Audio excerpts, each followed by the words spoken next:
fresh, I rock well.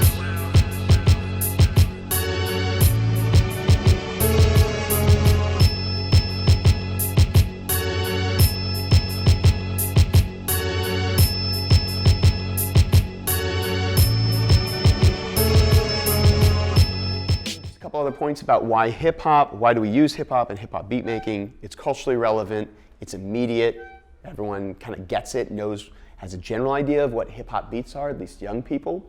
It's really become part of the American culture and world culture. Empowerment through the skill sets we're teaching them.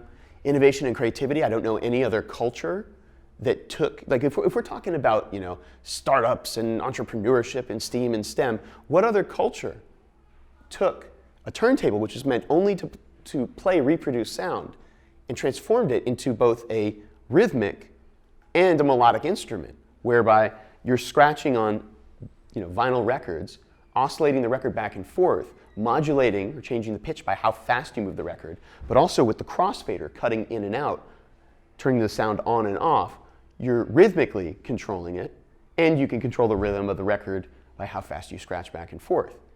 You can change a continuous tone into its own instrument and move the pitch adjust up or down, right? So we're asking kids to be creative, to be entrepreneurs, to, you know, go, you know, maker spaces is all the new kind of hip thing now, and STEAM and STEM, right? Well, hip hop contains all of that naturally. Hip hop is project-based learning. There's final projects you have, whether it's like a performance, you know, being in the cypher, dancing, or creating a song, writing a song, making beats, a mural, right? They're teams and crews within hip-hop culture. So, you know, we talk about project-based learning. I mean, hip-hop has that naturally anyway.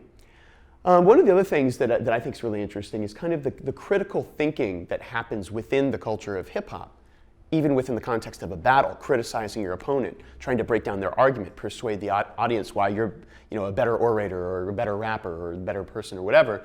There's the history of battles in hip-hop really kind of sharpens our lyrical swords. And it doesn't have to be only lyrical, but there's graffiti battles, there's DJ battles, etc. And one of the things that we do in our curriculum and courses, teaching ongoing kind of longer courses or workshops, is we show a film called Copyright Criminals, which talks about sampling and the ethics, aesthetics of sampling. And there's these arguments that go back and forth between this rock producer, Steve Albini, who says, sampling is stealing and it's cheap and you should be ashamed to do it, like a bad dance move. And then George Clinton, who's been extensively sampled, is, you know, arguably the godfather of funk music and massively influenced hip hop, says, you know, they said the same thing about rock and roll and the 3-chord blues. A wop babaloo bop, that's not music, right? Shock G of Digital Underground says, true, it may be easier to take a piece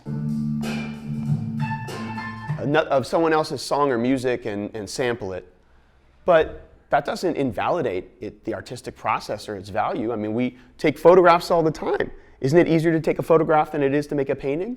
Well, so is to the digital composer, DJ, electronic music musician compared to, say, a composer. And I know so many producers and beat makers who started sampling and worked their way backwards to learning traditional instruments and their own instrumentation. Also, the importance of knowledge and doing research. We encourage our students, in fact, we require them, to find a song that's pre-1980 in the sampling unit from their ethnic, religious, geographic background and sample it and remix it. And effectively, hip-hop is beautiful because it has the concept of remixing, like taking things and synthesizing new things with them, manipulating it, playing with it, right? So if there are any folks who are into Winnicott, like the idea of the importance of play for kids and for adults too. So that's just an integral part of hip-hop, is playing with ideas, remixing ideas. And so we have them essentially by taking a piece of their identity. Often I find a lot of students, first generation American students often have issues of, you know, being embarrassed about their parents', you know, language, the language they speak, the traditional culture. And it's an opportunity for them to kind of remix it and make it their own, kind of foster a new kind of hybrid identity. And that's something that I've done myself. I'll show you a video where I took Hava Nagila and remixed it and made it into a hip hop track, and it led to a whole interesting series of events. To be fresh, I rock well.